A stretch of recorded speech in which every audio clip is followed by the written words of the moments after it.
diabsorpsi, ya, terserap ke darah, ke dalam darah, ya, dengan melintasi kulit atau dinding usus halus, ya, dinding usus halus, menembus dari dinding usus halus masuk ke dalam darah. Kemudian di dalam darah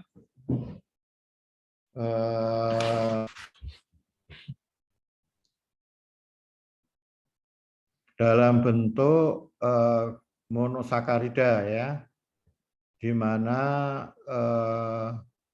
galaktosa dan fruktosa akan dirubah menjadi glukosa, sehingga terjadi yang terhitung di dalam darah kita itu adalah glukosa darah. Nah, kuliah kemarin juga menjelaskan bahwa glukosa darah kita itu dalam keadaan keseimbangan, yaitu dalam keadaan normal kadar gula darah kita itu 60 sampai 120 miligram, ya, per 100 gram darah. Itu yang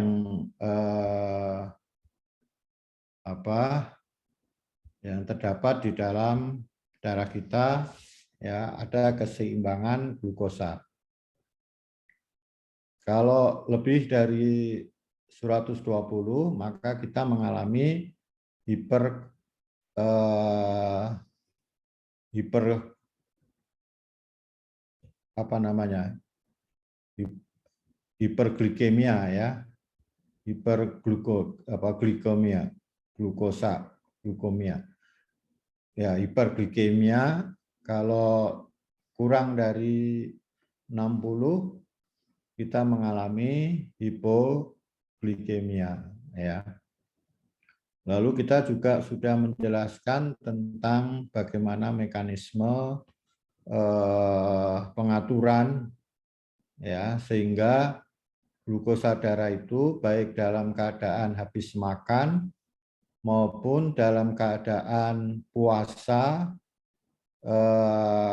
kadar glukosa darah kita masih dalam range normal, yaitu 60 sampai 120 mg per 100 gram per 100 ml darah. Jadi dalam keadaan keseimbangan. Nah, pengaturannya adalah melalui input dan output, ya. Nah, proses input dan output, pada proses input dan output itu terjadi proses biokimia, ya, proses metabolisme, ya, proses metabolisme dari glukosa tersebut. Kecuali input glukosa yang berasal dari usus halus, karena itu langsung berasal dari makanan, ya, makanan yang diurai menjadi monosakarida oleh sistem metabolisme juga, ya, karena itu melibatkan ada enzim-enzim, ya, yang berperan untuk menghidrolisis polisakarida, ya, disakarida atau oligosakarida menjadi monosakarida yang siap untuk diserap oleh usus halus kita. Jadi kejadian, ya, sebagai input dan output dari glukosa itu terjadilah namanya metabolisme. Nah, pada siang hari ini kita akan mencoba untuk mempelajari bagaimana metabolisme karbohidrat itu terjadi, ya, saudara sekalian. Ini sekilas, ya, dari apa yang sudah disampaikan pada 1 atau 2 minggu yang lalu. Saudara sekalian, kita sudah menyampaikan bahwa konsumsi zat gizi paling terbesar itu adalah dari karbohidrat ya. Tentu selain air ya, selain air kondisi konsumsi kita itu terbanyak adalah pada karbohidrat. Karena karbohidrat inilah yang nantinya akan digunakan untuk sintesa enzim dan kehidupan kita dari pagi sampai malam ya itu membutuhkan energi yang cukup besar ya. Kalau menurut angka kecukupan gizi itu energi yang kita butuhkan kira-kira sehari 2.200 kilokalori. Nah, dari 2.200 kilokalori itu sebagian besar itu diperoleh dari karbohidrat. Nah, WHO menyarankan bahwa energi itu diperoleh dari karbohidrat itu sekitar 40-60% ya. Kemudian dari protein itu sekitar 20-30%, dari karbohidrat juga antara 20-30%. Ya, jadi kalau kita bisa mengatur seperti ini, maka ya tentu diharapkannya tubuh kita menjadi sehat. Nah, saudara sekalian, metabolisme karbohidrat itu tentu perlu memahami sumber karbohidrat itu dan bagaimana dia bisa sampai kepada sel untuk diolah menjadi energi. Ya, jadi sumber karbohidrat kita ini macam-macam ya, dari baik bahan pangan nabati maupun bahan pangan hewani. Ya, tapi bagian besar karbohidrat itu diperoleh dari sumber pangan nabati. Sebagian dari hewani ya seperti susu ya itu bisa diperoleh dari hewani, glikogen. Kemudian ada si fruktosa, glukosa yang diperoleh dari madu ya. Ini juga bahan pangan hewani. Nah, sebagian besar hampir 80% karbohidrat itu diperoleh dari bahan pangan nabati ya, bahan pangan nabati.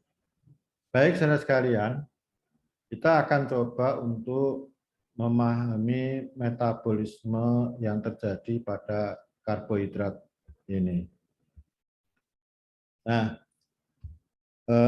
jadi konsumsi kita ya, kita sudah tahu konsumsi kita paling banyak itu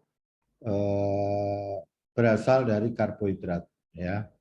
Kita mengkonsumsi nasi dalam jumlah yang paling besar ya dibandingkan konsumsi pangan yang lain. Jadi fungsi karbohidrat ini terutama sebagai sumber energi ya, sumber energi. Kemudian berikutnya monosakarida itu merupakan hasil pencernaan karbohidrat. Terutama bentuknya adalah glukosa, fruktosa, dan galaktosa. Jadi kalau kita konsumsi nasi ya atau umbi-umbian, maka kita akan memperoleh monosakarida ya dalam bentuk glukosa, fruktosa, dan galaktosa.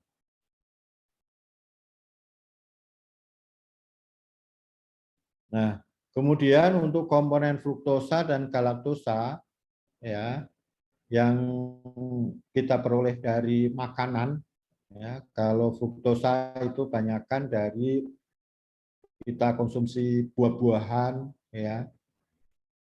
Lalu galaktosa juga bisa kita ubah ya. Jadi fruktosa dan galaktosa itu diubah menjadi glukosa. Nah, perubahannya itu terjadinya di liver atau di hati.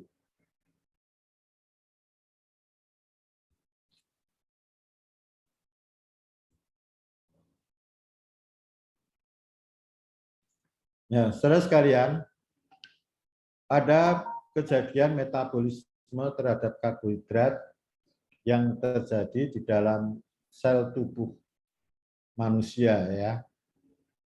Yaitu antara lain ada proses glikolisis, glikogenesis, glycogenolysis, HMP-san, dan gluconeogenesis.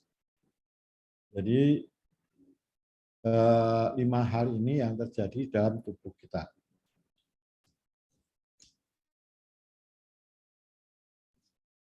Nah, yang pertama kita akan membahas apa yang dinamakan dengan glikolisis.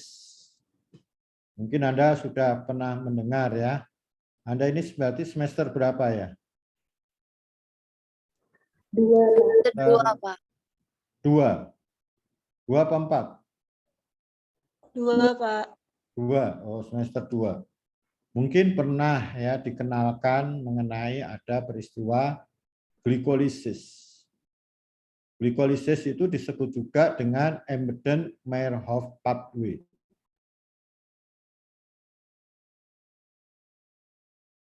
Kemudian terjadinya di mana letak kejadian glikolisis di dalam sel, yaitu di sitosol atau sitoplasma. Ya, mudah-mudahan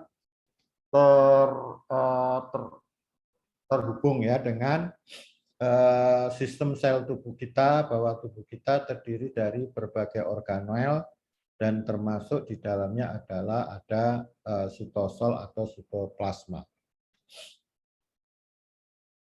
Nah, glikolisis ini adalah peristiwa oksidasi glukosa. Ya, jadi ada glukosa yang dioksidasi. Hasil daripada oksidasi itu bisa terjadi secara aerob, anaerob, atau anaerob juga. Aerob ini terjadi apabila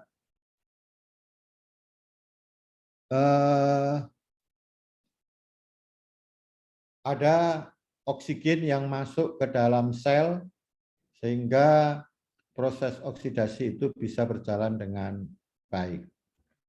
Sedangkan yang anaerob itu tidak membutuhkan oksigen. Ya. Pada keadaan aerob, ya, hasil akhirnya adalah asam pirufat. Dalam sel itu menghasilkan asam pirufat dari proses metabolisme lemak menjadi asam pirufat. Kemudian masuk ke dalam mitokondria.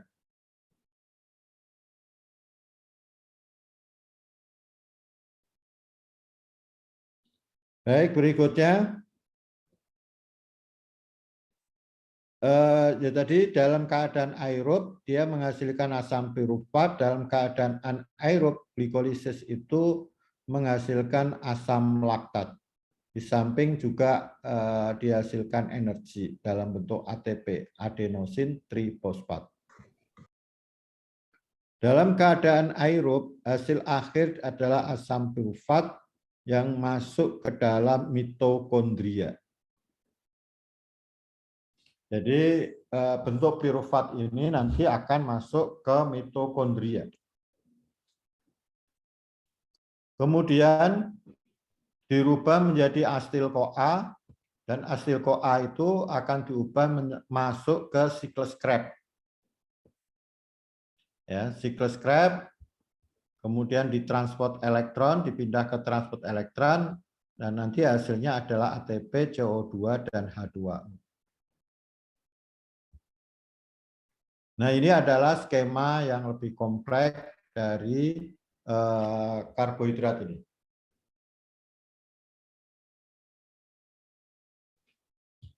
Jadi berawal dari glukosa ini, ya. Alfa D-glukosa itu bisa kita tebak berasal dari pati, ya, yang sudah pernah kita sampaikan pada awal molekul karbohidrat. Alfa D-glukosa itu oleh ATP ya akan dilepaskan gugus fosfat dan energi agar glukosa ini bisa bereaksi dengan heksokinase dan glukokinase. Termasuk di sini ada magnesium sebagai katalisator. Jadi glukosa yang masuk ke dalam tubuh atau yang terserap melalui usus halus itu kemudian dimanfaatkan oleh tubuh untuk berubah menjadi ADP. Ya, jadi glukokinase dengan adanya bantuan ATP, magnesium, dan ADP. Nah, sehingga terbentuknya alfa D-glukosa 6 fosfat. Dari alfa glukosa 6 fosfat menjadi seperti ini.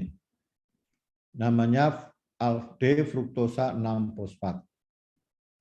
D-fruktosa 6 fosfat berubah menjadi ATP lagi berupa fruktosa 6 fosfat ya. Sehingga terjalin seperti ini.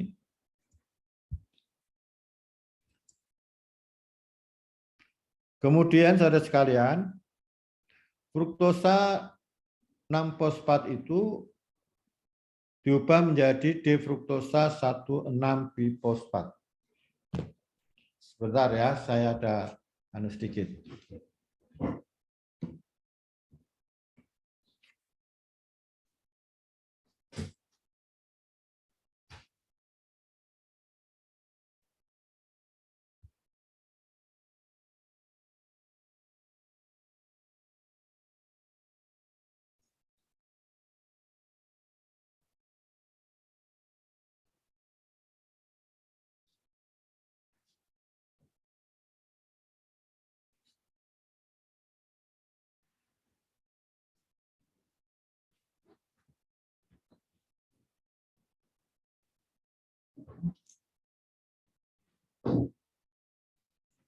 Baik, saudara sekalian, jadi saya teruskan tadi kita sudah sampai di sini ya, di fruktosa 16 bifosfat.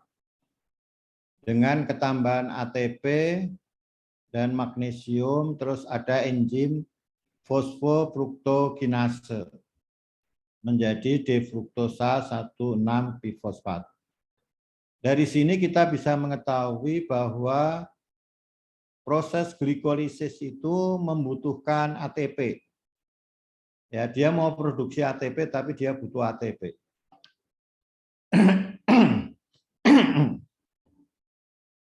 Nah, kemudian D-fruktosa 16 bifosfat itu terurai ya menjadi 2 molekul 1 dihidroksiaston fosfat dan gliseraldehyd 3 fosfat. Ya, terurai menjadi 2 ini. Nah, kemudian dihidroksiaston fosfat itu akan berubah menjadi gliseraldehyd 3 fosfat. Sehingga gliseraldehyd 3 fosfat itu ada 2 molekul, ya, ada 2 molekul. Nah, setelah menjadi gliseraldehyd 3 fosfat, ya, dirubah menjadi 1,3 fosfogliserat. Sebentar ya.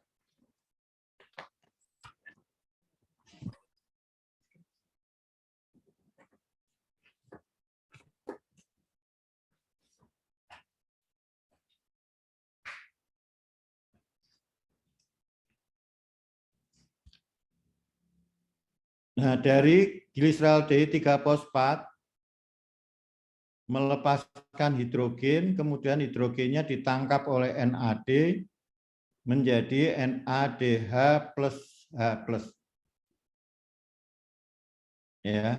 Dan NADH+ ini perlu dicatat ini. Ini nanti akan dihasilkan ATP ya. Oke. Terakhir menjadi 1,3 bifosfoglycerat, lalu melepaskan 1 gugus fosfat ya menjadi ATP. Ditangkap oleh ADP menjadi ATP. Nah, di sini mulai produksi ATP ya, mulai produksi ATP. Berapa ATP yang terbentuk di sini? Ada 2 ya, karena molekulnya ada 2. Nah, menjadi apa? 3 fosfogliserat. Dari 3 fosfogliserat, kemudian berubah menjadi 2 fosfogliserat melalui enzim dengan enzim fosfogliserat mutase. Lalu menjadi fosfoinol pirufat. Ya, setelah fosfoinol pirufat menjadi pirufat dengan melepaskan gugus fosfat yang ditangkap oleh ADP ya menjadi ATP. Nah, enol pirufat ini akan berubah menjadi ketopirufat. Kemungkinan setelah ini ada 2. Yang pertama, kalau ada oksigen, maka akan terjadi peristiwa akan terjadinya secara aerob ya, yaitu masuk ke siklus Krebs. Atau kalau tidak ada oksigen, maka akan terbentuk laktat. Ya, akan terbentuk asam laktat. Nah, karena kita itu membutuhkan oksigen, maka sering terjadinya adalah sebagian besar masuk ke siklus Krebs, sebagian kecil masuk asam laktat. Kalau jumlah asam laktat ini terlalu banyak, ya, kalau terlalu banyak maka kita otot kita pada sakit, ya, atau kelelahan atau capek. Nah, inilah saudara sekalian, secara ringkas, secara skematis, ya, terjadinya peristiwa glikolisis. Ya, glikolisis ini awal terjadinya oksidasi terhadap glukosa untuk dihasilkan ATP. Ya, jadi ATP ini sudah terbentuk, di sini ada 1, di sini ada 1. Lalu karena tadi gliseraldehyde 3 fosfatnya ada 2, maka tentu di sini ATP yang terbentuk adalah 2 kali 2. Ya, 4 ATP. Jadi dalam 1 molekul glukosa ya, dalam 1 molekul glukosa ini dibutuhkan 2 ATP, tetapi yang dihasilkan adalah 4 ATP. Kemudian ada 1 NADH dan asam pirufat. Jadi hasil dari glikolisis ini 4 ATP, 2 NADH, dan 2 asam pirufat. Ya. Ini yang dihasilkan dari glikolisis. Membutuhkan 1 molekul glukosa dan 1 molekul glukosa dan 2 ATP. Ya, dan 2 ATP. Ini kalau kita mau pahami terjadinya peristiwa glikolisis, ya. Kalau Anda bisa hafal ini lebih bagus lagi. Oke. Nah, ini saya lanjutkan saja. Nah, saudara sekalian, bila ada oksigen, maka pirufat yang dihasilkan dari glikolisis tadi itu akan diubah menjadi asetil CoA. Tapi perubahan dari pirufat menjadi asetil CoA itu melibatkan sekitar 6-7 reaksi ya. Nanti kita akan lihat bagaimana reaksi perubahan pirufat menjadi asetil CoA. Nah, dari perubahan ini juga menghasilkan NADH. Ya, di sini NADH. Karena melepaskan gugus fosfat, melepaskan hidrogen, dan hidrogennya itu ditangkap oleh NAD, sehingga terbentuklah NADH. Nah, setelah kita lihat dulu perubahan pirufat menjadi asetil CoA. Ya, perubahan pirufat menjadi asetil. Nah, ini saya teruskan. Nah, ini adalah perubahan pirufat menjadi asetil CoA. Ada 6 tahap ya, bukan 7 tapi 6. Di mana pirufat bereaksi dengan tiamin pirofosfat, ini vitamin B1, dan ion H+ menjadi hidroksi etil TPP, tiamin pirofosfat, plus CO2. Kemudian hidroksi etil TPP bereaksi dengan lipoid, ya, lipoat, asam lipoat menjadi TPP dan lipoat asetil. Lipoat asetil bereaksi dengan lipoat yang kedua menjadi lipoat 2-S asetil.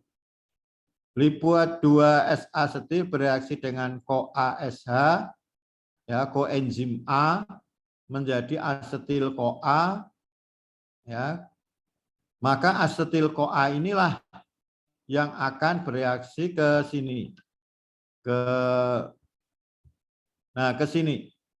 Ya, menjadi asetil CoA bereaksi dengan oksaloasetat menjadi sitrat, ya, dengan adanya enzim sitrat sintase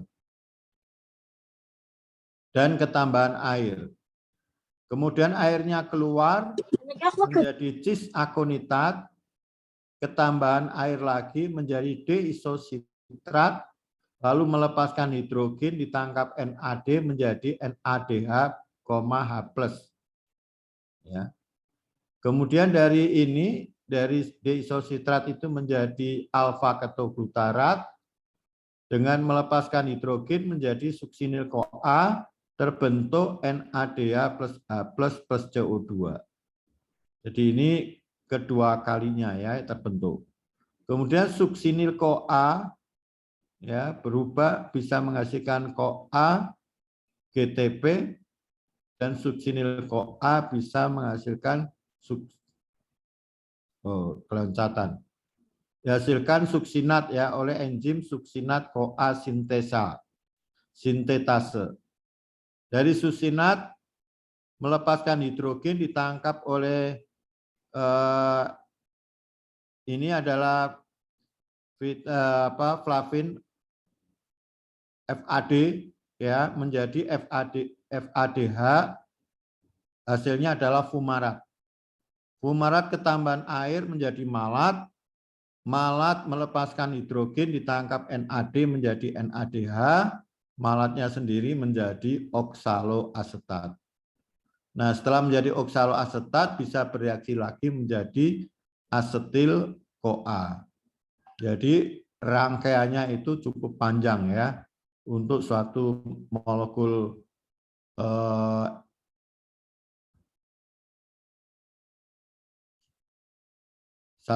asetil CoA ini ya panjang sekali.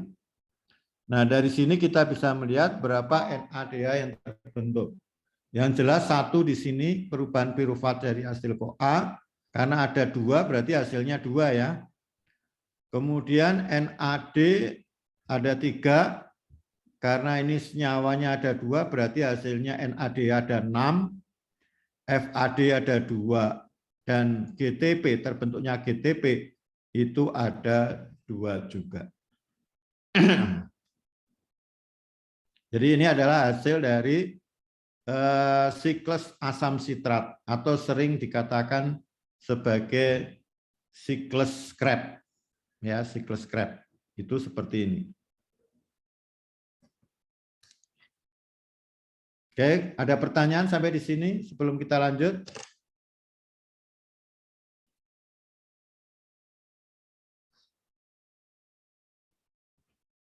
Tidak ada?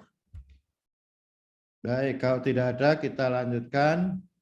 Saya kira ini sudah ya, tadi perubahan pirufat menjadi asetil-CoA dengan melepaskan hidrogen sehingga NAD menjadi NADH. Nah, saudara sekalian, NADH yang terbentuk tadi ya dan FADH yang terbentuk itu masuk ke transport elektron. Jadi ini namanya transport elektron ya. Nah, kalau NADH yang terbentuk masuk ke transport elektron akan menghasilkan 3 molekul ATP. Sementara kalau tidak masuk hanya pada kedua FADH, maka dia dikatakan sebagai asam suksinat. Ya. Jadi kerjanya seperti itu. Ini namanya transport elektron. Jadi untuk menghasilkan ATP ini membutuhkan berapa rangkai ya? Ada 4 rangkai ya. Rangkai pertama adalah glikolisis, rangkai kedua perubahan pirufat menjadi asetil-CoA, lalu siklus Krebs, dan yang terakhir keempat adalah transport elektron. Ya, jadi peristiwa karena dari sini dari NAD masuk ke transport elektron akan menghasilkan 3 ATP, yang FAD masuk ke transport elektron akan menghasilkan 2 ATP. Ya, akan menghasilkan 2 ATP. Sekarang pertanyaannya adalah berapakah total ATP yang terbentuk pada peristiwa total glikolisis, kemudian perubahan asam pirufat menjadi asetil-CoA, dari asetil-CoA masuk siklus Krebs, dan dari siklus Krebs masuk transport elektron. Pertanyaannya adalah berapakah ATP yang terbentuk apabila kita mengkonsumsi 1 molekul glukosa. Silakan kalau ada yang bisa menjawab, silakan. Ada? Ada yang bisa jawab, Mbak? Berapa ATP yang terbentuk dari peristiwa metabolisme 1 molekul glukosa melalui tahapan glikolisis, pembentukan asetil-CoA, kemudian siklus Krebs, dan terakhir transport elektron. Siapakah yang akan menjawab? Silakan. Jangan takut salah. Tidak akan dimarahi ya kalau salah. Tidak perlu malu. Baik, silakan. Yang mau menginformasikan.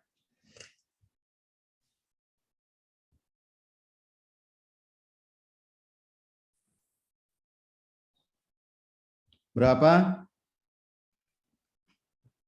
Ada yang bisa menjawab? Halo.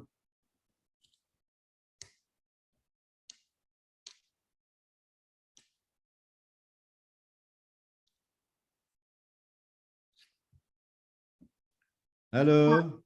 Pak, maaf tadi pertanyaannya bisa diulangi nggak? Soalnya putus-putus. Oh, Punyamu putus-putus atau punya aku yang putus-putus? Punya saya mungkin, Pak. Oh iya. Berapakah ATP yang terbentuk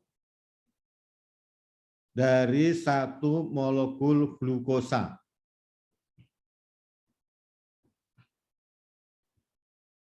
Bila mengalami metabolisme secara aerobik, secara aerob.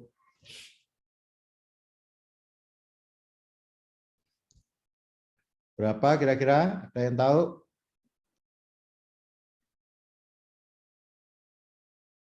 Ayo ditotal saja.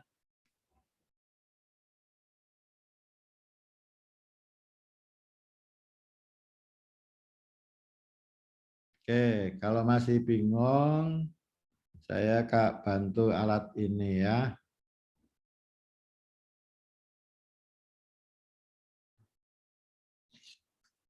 Baik.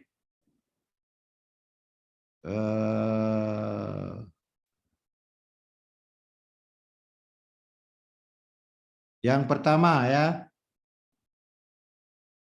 Oh, ini saya ganti warnanya ya, jangan ini ya. Warna hitam saja. Oke. Ini yang pertama ya. Yang pertama glukosa.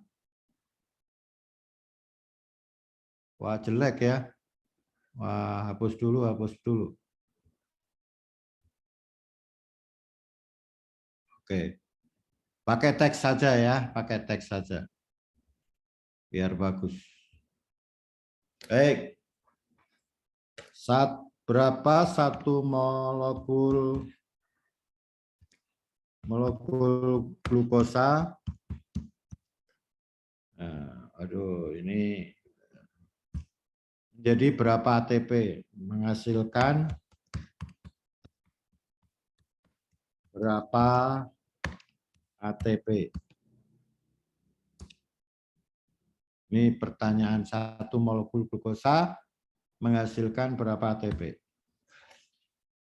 Pertama kita cek ya. Pertama pada glikolisis. Pada glikolisis berapa hasilnya ATP? Hasilnya apa glikolisis? NADH. 4 ATP ya. 4 ATP. 4 ATP, kemudian 2 NADH. NADH. Dan 2 asam Piruvat. Oke. Ya. Kemudian yang kedua, perubahan asam piruvat menjadi apa? Asetil-CoA. Asetil-CoA.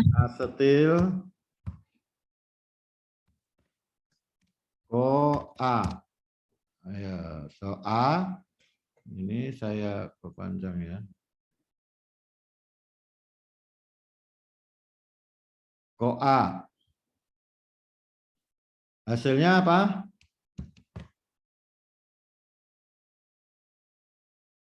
2 NADH dan 2 asetil CoA ya.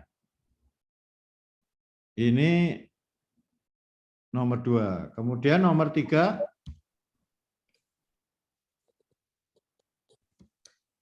ini 2 ya, asetil CoA-nya ada 2 ya. Ya, 2 NADH dan 2 asetil CoA. Nomor ketiga siklus Krebs. Hasilnya apa ini? Hasilnya NADH-nya ada berapa? 2 kali 3. Ya kan? Benar nggak? Ya, Pak. Ya. Ya. Nah, ini. Kemudian 2 FADH2. Dan satu lagi apa? 2 GTP. GTP itu nanti akan berubah menjadi ATP ya. GTP itu nanti berubah menjadi ATP. Nah, sekarang kita cek ini berapa ATP yang dihasilkan. Ya, ini ya baru masuk ya di sini ya. 4 transport elektron. Nah, transport elektron itu berarti berapa hasilnya? Tergantung berapa NADH, FADH yang masuk ke dalam transport elektron. Ya. Jadi kalau kita total semua pada glikolisis akan menghasilkan apa ini? Menghasilkan ATP berapa banyak? 4 ditambah 2 NADH berarti 2 kali 3. Ya, benar ya? Tambah 6 dikurangi 2. Ya kan? Karena tadi digunakan 2 toh, berarti berapa ini? 8. 8 ya. Ini 8. ATP-nya mendapatkan 8. 8 ATP. Oke. Nah, sekarang pada yang kedua ini. Berapa hasilnya ini? 2 NADH. 2 kali 3. Ya, 6 ATP. Kemudian berikutnya pada siklus Krebs ini ada 6 NADH. Berapa berarti? 6 kali 3. 8. 18. 18 ditambah 2 FADH2 ini berapa berarti? 2 kali 2. 4. Berarti 4. 4 tambah berapa tadi? 18 ya? Ya. 22. Tambah 2 GTP ini menjadi ATP. Berarti 20? 24. Oke. Berarti berapa total ATP yang dihasilkan? 38. Oke, jadi menghasilkan 38 ATP. 1 molekul glukosa menghasilkan 38 ATP. Bisa difahami di sini? Ada pertanyaan? Silakan kalau ada pertanyaan.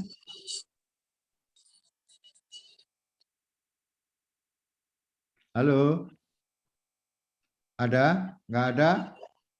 Cukup? Oke, saya akan close.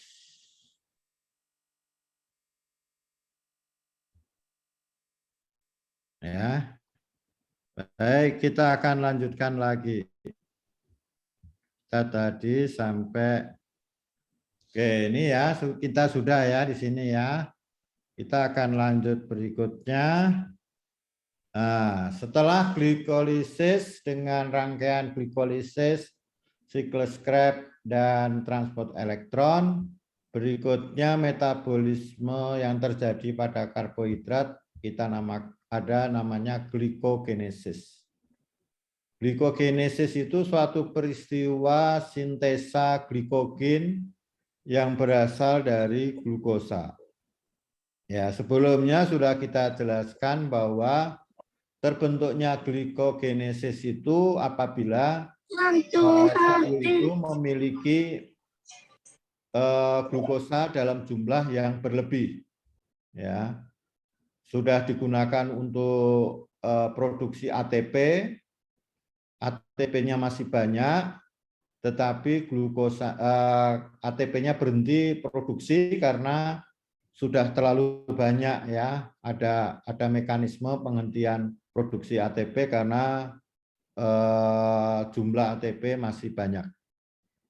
Nah, glukosa ini akan digunakan untuk disimpan dalam bentuk glikogen. Ya, karena jumlah glukosanya yang berlebih tadi ya. Nah, glikogen ini dibentuk melalui sintesa glukosa. Dari glukosa menjadi glikogen. Terjadinya di mana? Yaitu di hati dan otot. Nah, peristiwa terjadinya adalah seperti ini. Ada 3 reaksi utama. Ya, reaksi pertama adalah glukosa bereaksi dengan ATP menjadi glukosa 6-fosfat plus ADP dengan bantuan magnesium. Ini sama ya dengan glikolisis ya. Nah, ini bedanya adalah pada reaksi kedua. Ya, pada reaksi kedua glukosa 6-fosfat dirubah menjadi glukosa 1-fosfat oleh enzim yang namanya fosfoglukomutase. Nah, beda dengan glikolisis, glukosa 6-fosfat diubah menjadi fruktosa 6-fosfat ya. Nah, pada peristiwa glikogenesis tidak demikian. Nah, setelah reaksi kedua, setelah terbentuknya glukosa 1-fosfat, reaksi ketiganya adalah glukosa 1-fosfat bereaksi dengan UTP. UTP ini adalah uridyl trifosfat. Nah, UTP ini akan mengikat glukosa sehingga terbentuk UDPG plus melepaskan fosfat ya oleh enzim UDPG pirofosforilase. Ya.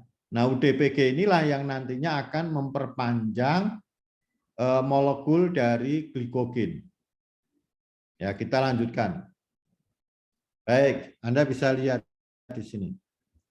Enzim glikogen sintetase atau sintase, enzim pertama, enzim ini membentuk ikatan alfa 1,4 glikosida. Ya, yaitu rantai lurus dari glikogen. Jadi adanya enzim glikogen sintetase ini dapat membawa glukosa untuk bereaksi dengan glikogen. Terbentuk ikatan alfa 1,4 glikosida dalam kurung rantai lurus. Kemudian ada enzim pencabang atau namanya branching enzim, di mana enzim ini membentuk ikatan alfa 1,6 glikosida atau rantai cabang dari glikogen. Sehingga nanti molekul glikogen itu bentuknya seperti pohon yang ada cabang dan ranting. Ya. Nah, mungkin supaya bisa lebih paham lagi akan saya lanjutkan. Jadi begini saudara sekalian. Ini adalah UDPG, yaitu UDP glukosa, ya, oleh enzim glikogen sintase akan diikatkan ke sini atau ke sini, ya, sehingga ini akan lebih panjang,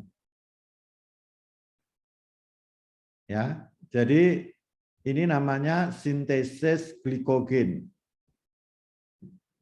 Namanya glikogenesis. Peristiwanya namanya glikogenesis. Nah, maka dia akan tambah panjang. Ya, kalau setiap UDPG membawa ke sini, mengikatkan ini dengan ikatan alfa 1,4, maka dia akan tambah panjang. Kalau yang dibawa yang reaksinya dengan menggunakan enzim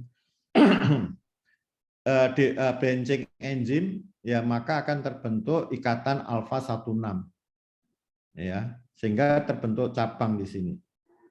Ya, cabangnya mungkin bisa lebih dari 1. Nah, ini saudara sekalian mekanismenya.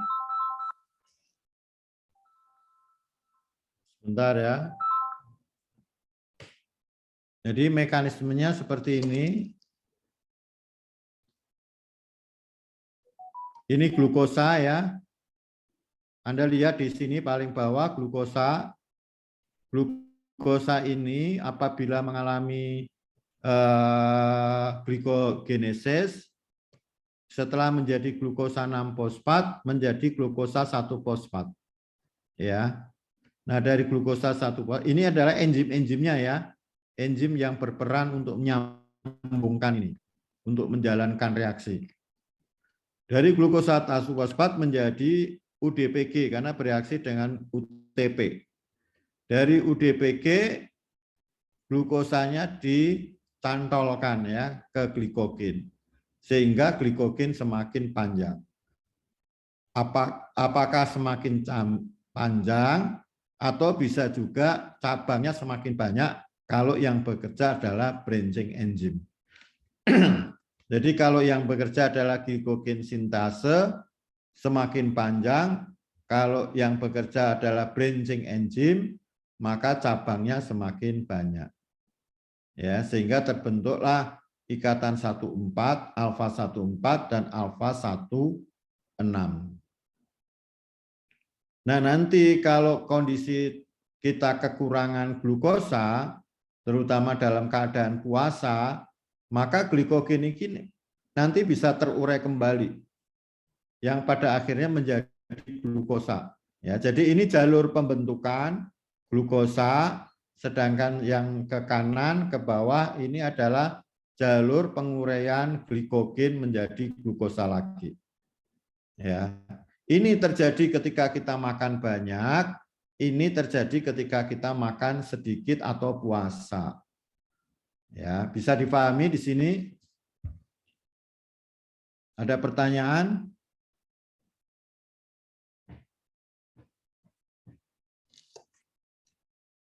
Kalau ada pertanyaan silakan, tapi kalau tidak ya akan saya lanjut ya. Maka di sini ada namanya istilah glikogenolisis ya. Ini glikogenesis yang dari kiri ke atas ini adalah glikogenesis, yang dari atas ke bawah ini namanya glikogenolysis ya.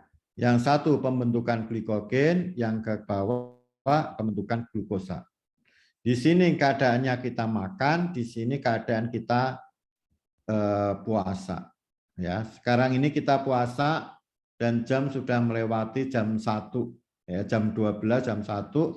Sekarang sudah jam 2. Nah, ini mulai terjadi proses glikogenolisis ya, agar glukosa darah kita itu tetap seimbang, yaitu antara 60 sampai 120 mg per 100 ml darah.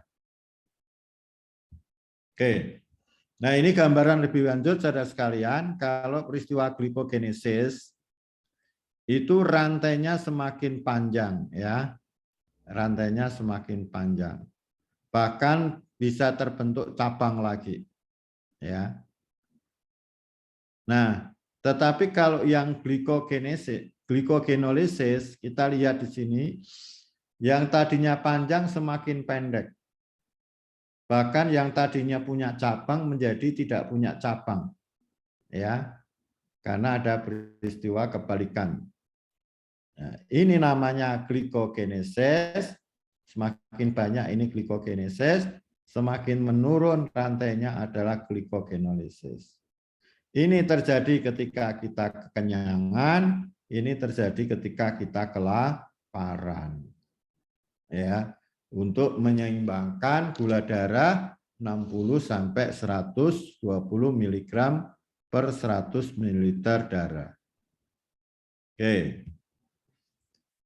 Nah, berikutnya adalah glikogenolisis yang tadi kita ceritakan ya.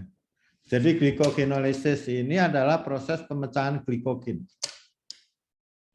Terjadinya juga di otot dan di hati, ya, sama dengan glikogenesis ya. Tujuannya untuk mendapatkan energi bagi otot. Kalau terjadinya di otot, itu untuk mendapatkan energi bagi otot. Hasil akhirnya pirufat atau laktat, sebab glukosa 6-fosfat yang dihasilkan dari glikogenolisis masuk ke jalur glikolisis di otot. Ya. Nah, baru nanti langsung ke siklus Krebs ya. Lalu kalau di hati, ternyata tujuannya beda dengan yang di otot, proses glikogenolisis itu. Tadi kita teruskan bahwa untuk otot ini hasilnya untuk energi, sedangkan untuk hati tujuannya untuk mempertahankan kadar glukosa darah di antara dua waktu makan. Jadi di sini glukosa 6-fosfat akan diubah menjadi glukosa.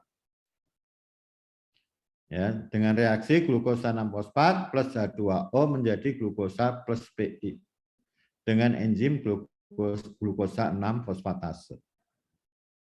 Ya, ini glikogenolysis. Nah, enzim-enzimnya ada enzim glukosa 6-fosfatase, enzim glikogen fosforilase, dan debranching enzim. Ya, debranching enzim. Kebalikannya ya. Kalau ini kebalikan semua. Enzim glikogen fosforilase adalah memutuskan ikatan alfa-1,4 glikosida dari glikogen, dan debranching enzim memutus ikatan alfa-16 dari alfa-16 glikosida.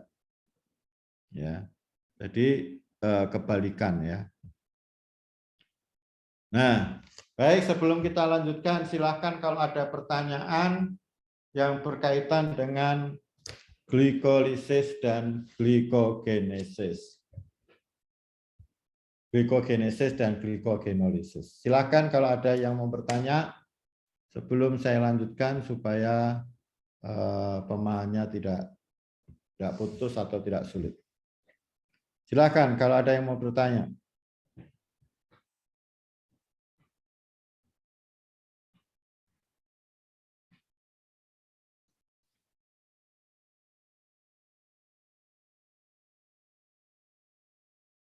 Ada yang mau bertanya? Silakan.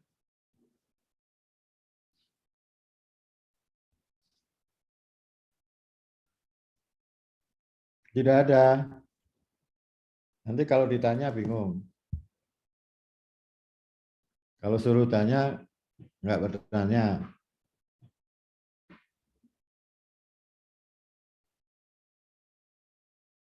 Nggak ada nih.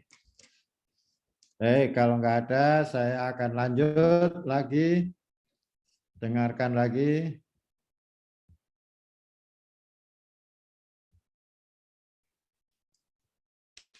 Baik, berikutnya adalah gluconeogenesis.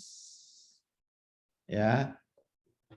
Jadi ini lagi kita kan lagi puasa nih ya. Kita lagi puasa ini. Ya, kira-kira persediaan glikogen kita ini kan akan habis ya di otot kita itu sampai kira-kira jam 3 ya. Nah, tapi kan kita masih butuh energi terus ya. Apalagi ini saya ngajar ya. Ngajar ini butuh energi yang cukup besar. Ya, sebelumnya jam 10 tadi sampai jam 12 saya juga ngajar. Ini ngajar lagi ya. Berarti berapa energi yang harus dikeluarkan itu. Padahal glikogennya mungkin sudah mulai menipis ya. Nah, kemudian tubuh kita itu melakukan barrier ya terhadap glukosa ini dengan melakukan metabolisme yang dinamakan gluconeogenesis. Glikogenolisis ini adalah pembentukan glukosa dari bahan bukan karbohidrat. Jadi karena glukosanya udah habis ya, maka simpanan tubuh dalam bentuk lipid dan protein akan digunakan untuk memproduksi glukosa. Ya, di sini dijelaskan pada mamalia terutama terjadi di hati dan ginjal. Ya, tapi pada manusia terjadinya di hati dan otot. Ya sama, hati dan ginjal juga. Ini bukan bukan ini ya, bukan glikogen ya. Baik. Substratnya bisa dari asam laktat ya. Ini berasal dari otot dan eritrosit. Kemudian gliserol dari hidrolisis triasil gliserol dalam jaringan lemak atau adiposa. Yang ketiga dari asam amino glukogenik ya. Jadi asam amino yang bersifat glukogenik itu bisa diproses untuk menjadi menghasilkan hidrogen melalui jalur gluconeogenesis.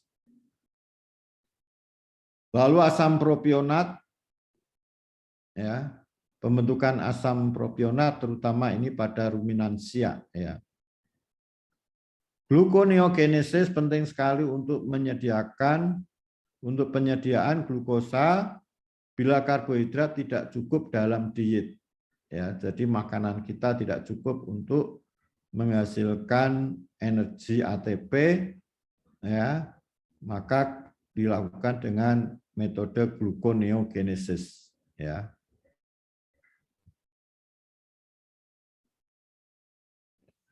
Ini enzim-enzimnya ya, ada enzim pirufat karboksilase, fosfoinol pirufat karboksilase, fruktosa 1,6-bifosfat, glukosa 6-fosfatase. Nah, ini saudara sekalian, jalur gluconeogenesis. Coba kalau Anda lihat jalur ini, kira-kira hampir mirip dengan apa ini? Ada yang tahu nggak? Jalurnya hampir sama dengan jalur apa ini? Ada yang tahu? Ini jalur apa ini? Dari sini ke sini itu jalur apa? Dari sini ke sini? Ada yang tahu ini jalur apa? Apa? Apa coba? Ayo jangan. Bukan, Pak. Hah? Nggak jelas. Halo. Glikolisis, Pak. Glikolisis. Glikolisis. Nah, kalau yang bawah ini apa? Siklus Krebs. Ya. Nah, yang ini ke sini ya. Ini jalur pembentukan asetil CoA. Ini nanti ke sini ya. Dari sini ke sini. Nah, sekarang saudara sekalian, apa maknanya ini? Nah, pada ketika kita kekurangan glukosa, keadaan puasa, maka peristiwa-peristiwa yang terjadi pada glikolisis siklus Krebs itu bisa balik. Ya. Dari pirufat bisa balik lagi ke glukosa, dari asetil CoA bisa menjadi pirufat lalu balik ke glukosa. Ya, asetil CoA itu bisa berasal dari asam lemak, bisa juga dari asam amino, dan kembali lagi ke glukosa. Nah, berarti itu kan bahan bakunya bukan berasal dari karbohidrat, ya. Dari asam lemak yang tersimpan di dalam tubuh, bisa juga dari protein, ya. Protein menjadi asam amino dan asam amino masuk ke dalam salah satu komponen di sini, kemudian jadi glukosa. Jadi gluconeogenesis itu merupakan pembentukan glukosa yang berasal dari non karbohidrat, ya, terutama dari lemak dan kemudian diikuti oleh protein, ya, untuk menjadi glukosa. Maka orang yang puasa kalau makannya tidak berlebihan ya akan kurus, ya. Dalam sebulan itu bisa turun 3-4 kilo. Tapi kalau puasa mangannya akeh, ya, buka mangane akeh, sahur mangane akeh, ya tambah gemuk ya. Itu namanya jalur gluconeogenesis. Oke. Nah, ini yang terakhir adalah HMP SAN. Heksosa monofosfat SAN. Disebut juga pentosa fosfat pathway. Kalau dalam bahasa Indonesia, lintasan pentosa fosfat. Lintasan fosfat pentosa. Ya. Ini merupakan jalan lain untuk oksidasi glukosa. Tetapi tujuan utamanya tidak untuk menghasilkan energi. Ya, berbeda dengan glikolisis tadi ya. Glikolisis dan siklus Krebs memang tujuannya untuk menghasilkan ATP. Tetapi heksosa monofosfat itu tujuan utamanya tidak untuk menghasilkan energi. Nah, kejadian ini berada di hati, jaringan lemak, korteks kelenjar arteri adrenal, kelenjar tiroid, eritrosit, dan kelenjar mamae atau laktasi. Ya, jadi HMP SAN, heksosa monofosfat SAN. Nah, lingkaran pentosa fosfat ini terjadi di liver dan jaringan lemak, terutama di liver dan jaringan lemak. Nah, penting karena tidak memerlukan ATP seperti glikolisis. Ya, tidak memerlukan ATP seperti glikolisis. Menghasilkan NADPH yang merupakan koenzim yang penting pada berbagai reaksi. Dan menghasilkan ribosa untuk sintesa asam nukleat. Ya, jadi lingkaran pentosa itu ada 3 ini ya, yang penting. Tidak memerlukan ATP seperti glikolisis, 2 menghasilkan NADPH, di mana koenzim yang penting pada berbagai reaksi, ya misalnya sintesis asam lemak, dan 3 menghasilkan ribosa untuk sintesa asam nukleat. Nah, ini reaksinya seperti ini. Lingkaran pentosa fosfat, glukosa menjadi glukosa 6-fosfat, sama ya dengan glikolisis, tetapi dia bisa menjadi ribosa 6-fosfat dan bisa menjadi 6-fosfoasam glukonat. Ya. Jadi seperti ini. Nah, kira-kira seperti ini HMP SAN. Dari glukosa 6-fosfat menjadi 6-fosfoglukonat, gluconolakton ya.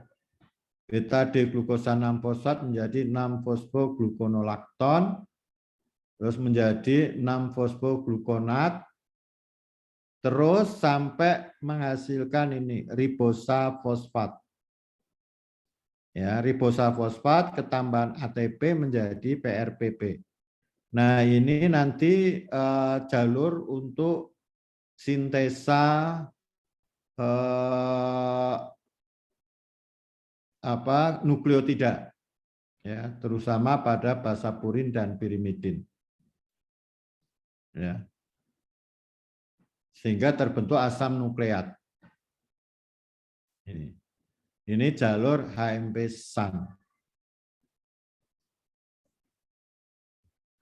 Oke, saudara sekalian, ternyata sudah selesai dari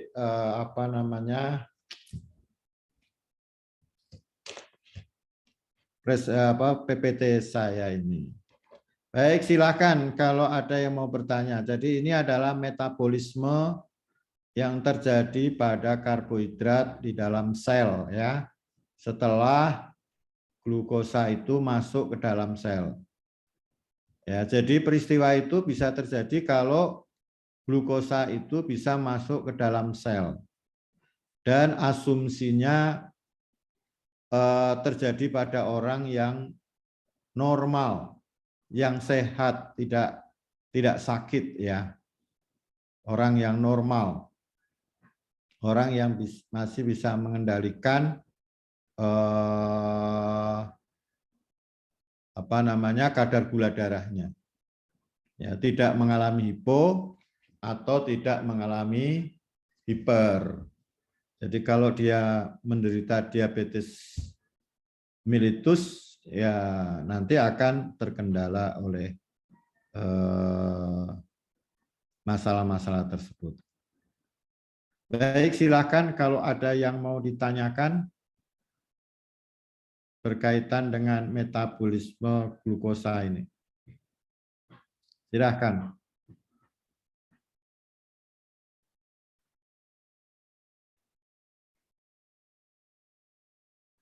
Tidak ada lagi yang bertanya? Wah, dari awal hingga akhir nggak ada yang bertanya.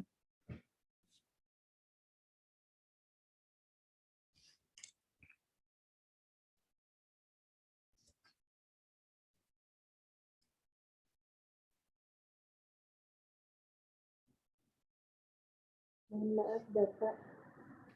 Baik, kalau memang tidak ada yang bertanya, ya kuliah akan saya hentikan ya.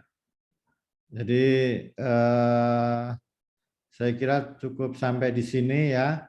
Jadi saya sudah menjalankan tugas saya 5 kali pertemuan ya. Jadi tinggal sekali lagi nanti ujian tengah semester dengan soal saya. Dan sekali lagi saya ujiannya adalah offline ya. Dan di kampus mungkin setelah Lebaran. Baik, saya kira cukup sekian karena tidak ada yang mau ditanyakan? Izin masuk, Pak. Yang keras, Mbak Anissa. Mohon maaf, saya izin bertanya apakah suara saya terdengar, Pak? Yang keras lagi, Mbak. Apakah suara saya terdengar, Pak? Ya, terdengar tapi agak pelan.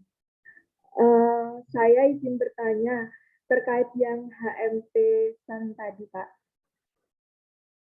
Ya. Itu kan itu tadi untuk untuk yang tujuannya itu tidak bertujuan menghasilkan energi ATP.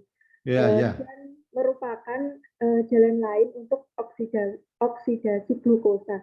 Berarti itu untuk tujuan utamanya itu hanya untuk jalan lain untuk oksidasi glukosa saja ya, Pak? Tujuan utamanya itu untuk produksi ribosa, Mbak.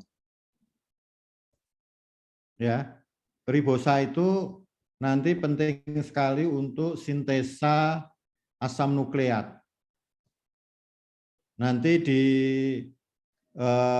mata kuliah gizi makro nanti akan ketemu dengan saya lagi untuk menjelaskan peran daripada ribosa tadi. Ya, jadi dalam sintesa asam nukleat itu kita tidak harus mendapatkan ribosa dari luar, dari makanan tidak harus. Nah, kita bisa perolehnya dari proses sintesis ya melalui jalur lintasan pentosa fosfat. Begitu, Mbak ya. Jadi memang tujuan utamanya bukan untuk produksi energi. Sedangkan yang tujuan utama produksi energi yaitu tadi glikolisis, siklus Krebs dan transport elektron. Oke. Ada lagi? Baik, Bapak. Terima kasih.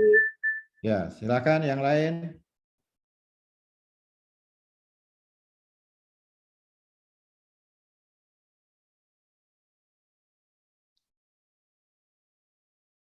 Tidak ada? Baik, kalau tidak ada, maka kuliah akan saya akhiri. Wabillahi taufik walhidayah. Wassalamualaikum warahmatullahi wabarakatuh. Waalaikumsalam.